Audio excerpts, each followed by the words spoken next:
Et David Doucan, vous recevez ce soir François-Xavier Bellamy, philosophe et député européen Les Républicains. Bonsoir François-Xavier Bellamy. Bonsoir. Alors, demain commence dans l'hémicycle à l'Assemblée nationale française le débat sur la loi bioéthique avec, bien sûr, cette ouverture de la PMA pour toutes, c'est-à-dire pour toutes les femmes, pas seulement celles qui sont dans une situation médicale le justifiant. Vous y êtes, vous, François-Xavier Bellamy, fondamentalement opposé. Pourquoi ? Parce que vous venez de le rappeler, au fond, cette réforme, elle consiste à retirer le critère médical qui jusque-là prévalait pour faire intervenir une procréation médicalement assistée. Ce qui veut dire que fondamentalement, on va demander à la médecine maintenant d'intervenir sur des corps auprès de personnes qui ne sont pas malades, non pas parce qu'elles ont une pathologie, mais parce que elles éprouvent un désir que la condition humaine se refuse à combler. Et je ne nie pas ni la réalité, ni la légitimité, ni même la beauté de ce désir, ni non plus la souffrance que peut causer le fait de ne pas avoir d'enfants, de ne pas pouvoir en avoir. Mais je dis juste que nous sommes en train de faire un choix de société qui est absolument fondamental, qui consiste à faire en sorte que la technique, qui jusque-là réparait les corps quand ils étaient en mauvaise santé, puisse maintenant les augmenter. Il ne s'agit plus de guérir l'humain, il s'agit d'une certaine manière de guérir du fait d'être humain. Parce que c'est le fait même d'être humain qui fait que quand on est seul, un corps seul, le mien ou celui d'une femme seule, ne peut pas enfanter. Et c'est le fait même d'être humain que l'on va transformer ici par l'intervention de la technique. Et c'est là votre principale opposition, c'est-à-dire ce risque de transhumanisme, ou bien il y a aussi la notion de deux femmes ensemble homosexuelles qui pourraient obtenir la possibilité d'avoir un enfant. Non, c'est vraiment, encore une fois, je crois que, d'ailleurs, il s'agit aussi d'ouvrir la PMA à des femmes seules, vous voyez, donc il n'est pas du tout question, et demain, ça pourrait concerner par la GPA des couples d'hommes, mais aussi des hommes seuls. C'est exclu. Le gouvernement est très clair là-dessus, il faut bien le préciser. Il n'est pas question pour ce gouvernement de mettre en place la GPA. Bon, précision apportée. On mettra ceux qui prononcent ces phrases devant leurs responsabilités lorsque dans quelques années, c'est le cas du Premier ministre, par exemple, qui disait il y a quelques années, jamais l'extension de la PMA pour les femmes seules et les couples de femmes, et qui aujourd'hui nous dit qu'il a changé d'avis, peut-être opportunément. Moi, je crois qu'il y a une constance à tenir sur des sujets qui sont aussi fondamentaux. Et j'ai du mal à comprendre d'ailleurs pourquoi ce qui, il y a quelques années encore, faisait consensus, c'est-à-dire la nécessité de faire en sorte que la PMA soit un acte médical, aujourd'hui semble pouvoir être abandonné avec une telle facilité. Parce que la société évolue sans doute. Parce que l'Académie de médecine, qui a rendu un avis très défavorable à l'idée de la PMA pour toutes, mais tout en reconnaissant, et je la cite, la légitimité du désir de maternité chez toute femme, quelle que soit sa situation. Peut-être que la société évolue pour accorder davantage d'importance à ce désir. Mais encore une fois, que le désir d'être parent, que le désir d'être mère, père soit universel et que ce désir en tant que tel soit magnifique d'ailleurs. C'est quelque chose qui n'est absolument pas contestable. Personne ne reproche à quelqu'un d'avoir le désir d'avoir un enfant. La vraie question qui nous est posée, et c'est vrai que c'est le choix d'une logique, encore une fois, je le redis, qui nous entraînera peut-être très loin. La question qui nous est posée, c'est faut-il que la technique viennent répondre à tous nos désirs, même quand l'expérience de la condition humaine, en tant que telle, est une occasion de les frustrer. Et c'est vrai que la frustration est une cause de souffrance, mais nous sommes tous exposés à ces limites de la condition humaine. Nous allons tous vieillir un jour, nous allons tous mourir un jour, et nous sommes devant un choix fondamental qui est la question de savoir si la technique doit transformer ou non la condition humaine. Je voudrais juste dire que les prochaines étapes, elles sont déjà inscrites dans ce projet de loi de bioéthique. C'est par exemple la question de la sélection des embryons, parce que si le désir d'avoir un enfant est légitime et respectable, le désir d'avoir un enfant en bonne santé, le désir d'avoir un enfant qui vous ressemble, d'avoir un enfant qui ait les yeux bleus ou les cheveux blonds, ce désir-là, il est compréhensible aussi. Vous exagérez. Le désir d'avoir un enfant qui fasse de bonnes... Non, pas du tout. Dans la loi bioéthique, et je précise pour nos auditeurs, dans la loi bioéthique, il y a effectivement une simplification des conditions nécessaires pour effectuer des recherches sur les embryons. A été par exemple volonté d'eugénisme tel que vous le laissez entendre. A été par exemple discuté en commission au cours des débats qui ont déjà eu lieu, la généralisation de ce qu'on appelle le diagnostic préimplantatoire. Rejeté par Agnès Buzyn. Le gouvernement s'y est opposé. Rejeté à deux voix près. Je veux juste te dire que c'est au fond... je veux dire, c'est une question de logique. Si on accepte que le désir doit commander l'intervention de la technique en tant que telle, je ne vois pas au nom de quoi on refusera à des parents, au nom de quoi on refusera à une mère, à un père, le désir d'avoir un enfant qui soit par exemple en bonne santé, parce que c'est aussi un désir légitime et parfaitement respectable. La volonté, ou en tout cas le fait d'inscrire dans la loi la possibilité délibérée de faire disparaître le père, est-ce que c'est un sujet pour vous, cela aussi ? C'est évidemment un immense sujet. Et d'ailleurs, on le voit bien, on est dans une société où les pères prennent de plus en plus leur place, assument de plus en plus leurs responsabilités, où peut-être on a fini par comprendre qu'effectivement, le père n'était pas seulement nécessaire à la procréation, mais aussi à l'éducation de l'enfant. Et ça, c'est une évolution de la société qui s'est observée dans les décennies qui viennent de s'écouler. Qu'est-ce qui est important pour un enfant ? D'avoir un père ou bien d'avoir cette altérité, 2 personnes, 2 parents.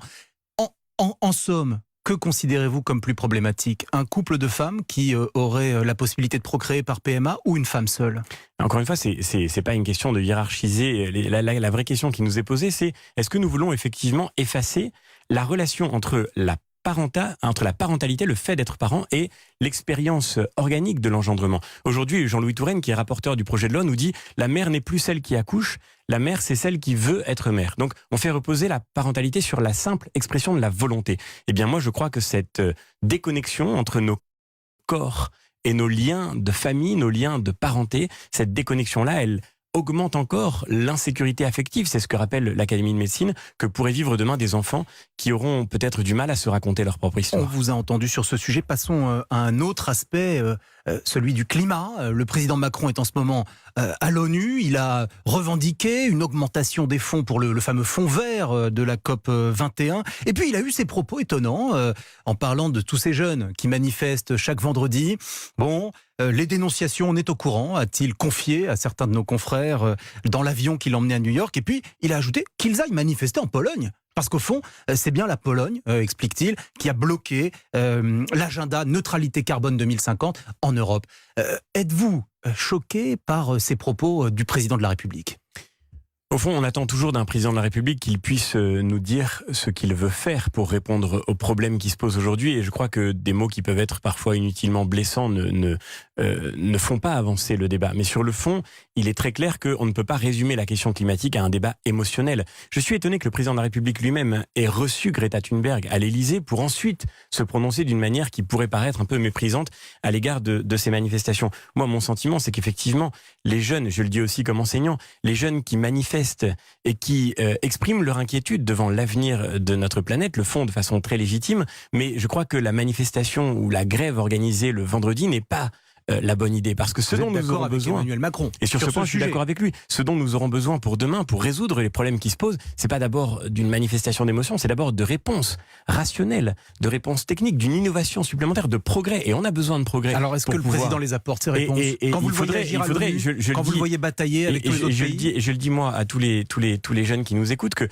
s'ils veulent apporter quelque chose à l'avenir de notre planète, le plus important qu'ils puissent faire, c'est de cultiver leur esprit pour être demain les inventeurs dont le climat aura besoin. Et quand on entend le président de la République, par certains aspects, on peut être d'accord avec lui sur le fait que ça n'est pas la France qui est d'abord responsable de la crise climatique. La France a les émissions carbone parmi les plus basses en Europe et elle fait partie des pays qui sont plutôt vertueux dans la matière. Mais on a du mal du coup à comprendre quelle est la stratégie d'un président de la République qui simultanément ne sait plus, et c'est vrai aussi à l'échelle européenne, investir dans les technologies de pointe qui nous permettent d'avoir ce mix décarboné. Pour vous, la réponse à la crise climatique, c'est le progrès technologique. Là encore, là où il vous gênait sur la PMA, sur l'aspect urgence climatique, vous faites confiance au progrès technologique. Moi, vous savez, je crois que la nouveauté n'est pas forcément un progrès. La vraie question qui nous est posée devant une nouveauté, quelle qu'elle soit, c'est est-ce qu'elle va être bonne pour l'humain, bonne pour le monde dans lequel nous vivons. Et de fait, le grand danger, ce serait de croire à la fausse modernité de dispositifs qui, parce qu'ils sont inédits du point de vue de la technique, seraient considérés comme des progrès, alors que rétrospectivement, ils pourraient apparaître comme étant en réalité des impasses. Et c'est d'ailleurs ce que nous avons vécu sur beaucoup d'aspects de notre vie, dans l'agriculture, dans l'économie, dans l'industrie. C'est ce qu'il faudrait se garder de faire en matière de bioéthique. François-Xavier Bellamy, cette crise climatique, elle peut avoir une conséquence. Ce sont des mouvements migratoires encore plus importants que ceux que nous connaissons aujourd'hui. Alors, aujourd'hui, les ministres de l'Intérieur, maltais, français, allemands et italiens, ont trouvé un accord de répartition des migrants qui arriveraient par la mer, à Malte ou en Italie. Cet accord doit être ratifié par les 27, par les chefs d'État et de gouvernement. Est-ce que vous vous en réjouissez ? Alors là, pour le coup, on est au cœur d'une contradiction qui est proprement scandaleuse du point de vue politique, entre ce que le gouvernement dit à Paris et ce qu'il fait sur la scène européenne. À Paris, le président de la République voudrait se saisir de la question de l'immigration pour montrer qu'il a compris qu'il y avait une inquiétude dans la société française sur l'intégration et sur la manière dont notre société se construit pour l'avenir. Et simultanément, il est en train de continuer en Europe exactement la politique qui ne marche pas et celle qui produit tant de drames en mer Méditerranée, celle qui consiste à expliquer qu'il faut se répartir les migrants qui arrivent en Europe, plutôt que de maîtriser nos frontières pour pouvoir accueillir vraiment ceux qui ont besoin de notre solidarité, mais pour pouvoir faire en sorte que ceux qui ne seront pas éligibles à l'asile ne tentent pas de traverser la Méditerranée. C'est ce qui est en train de se produire. Et quand on dit qu'on va répartir les migrants, on augmente encore ces flux migratoires, on jette une sorte d'invitation à beaucoup de ceux qui, par exemple sur le continent africain, rêvent d'un Eldorado qu'ils ne trouveront pas s'ils arrivent en Europe. Il ne faut pas se répartir cette immigration que nous ne savons pas maîtriser. Il faut d'abord maîtriser nos frontières pour pouvoir accueillir vraiment et pour pouvoir faire en sorte que l'équilibre de nos sociétés soit garanti pour l'avenir. François-Xavier Bellamy, député européen Les Républicains, merci d'avoir accepté mon invitation.